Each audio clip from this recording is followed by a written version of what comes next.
मैं जब यहाँ एज ए राज्यपाल और एडमिनिस्ट्रेटर बनकर आया हूँ तो मेरा ये दायित्व था कि मैं हर एंगल से समझने का प्रयास करूँ कि मुझे किस तरह से कहाँ क्या काम करना है।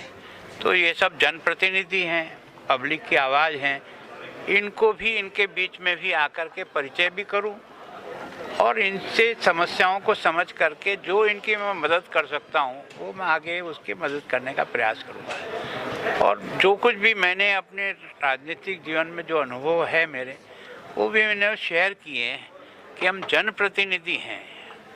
हम इलेक्शन लड़ते हैं तब हमारा सिंबल पार्टी होती है, लेकिन इलेक्ट हो जाने के बाद सारी जनता के प्रतिनिधि होते हैं। इसका मतलब हमारा काम करने का तौर तरीका सारी जनता को ध्यान में रख करके ही आगे करना चाहिए।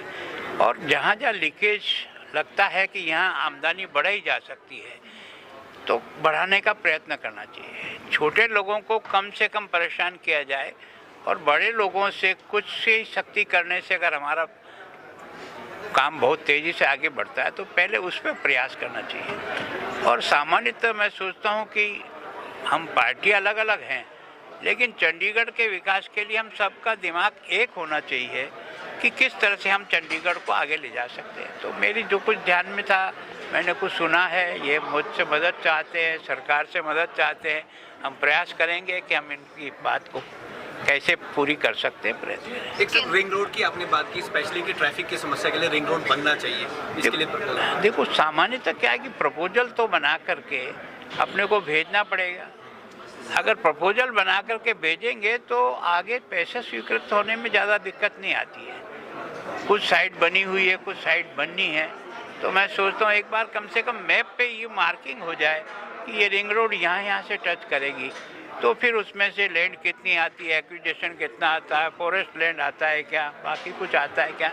जब तक आउटलाइन नहीं बनती तब तक इसको स्वीकृत कराने में संभव नहीं लगता है। आउटलाइन बन जाएगी तो स्वीकृत करेंगे। सर, ये खामियां जो 6 महीने में 1400 भर्तियां हुई है, जो पार्षदों ने भी उठाया कि उनका कोई व्यक्ति नहीं रखा गया। देखो मैंने किसी भी व्यक्ति के बारे में नहीं, मैंने तो जो चार्ट पे देखा और उसको देखने से लगा कि जो संख्या 2200 थी वो आज 7000 से ऊपर क्रॉस कर रही है। तो मैं सोचता हूँ कहीं न कहीं इसको हमें रोकना चाहिए। आवश्यक हो वहाँ रखना चाहिए, आवश्यक नहीं है उसको कैसे कम करते हैं। सारा का सारा एक दिन में नहीं कर सकता, कोई भी नहीं कर पाएगा, पॉलिटिकल पार्टी नहीं कर पाएगी, जो जनप्रतिनिधि वो नहीं कर पाएगा, लेकिन धीरे धीरे इसको समझ करके कैसे ठीक किया जाए। Sir, Delhi fourth finance commission के अनुसार नगर निगम को वो सारी डिपार्टमेंट क्यों नहीं दिए जाते हैं जिससे फाइनेंशियल क्रंच भी यहाँ खत्म हो सकता है? देखो मैं सोचता हूँ कि हमारी यहाँ के भी सारे निर्णय वो होम डिपार्टमेंट में जाते हैं। अगर कोई भी प्रस्ताव आपको आगे बढ़ाना है तो उसका प्रोसेस है, उस प्रोसेस डिमांड भी है फोर्थ कमीशन। अभी एकदम मुझे समझना पड़ेगा, मैं भी एकदम एटर्नम कोई बात नहीं कह सकता।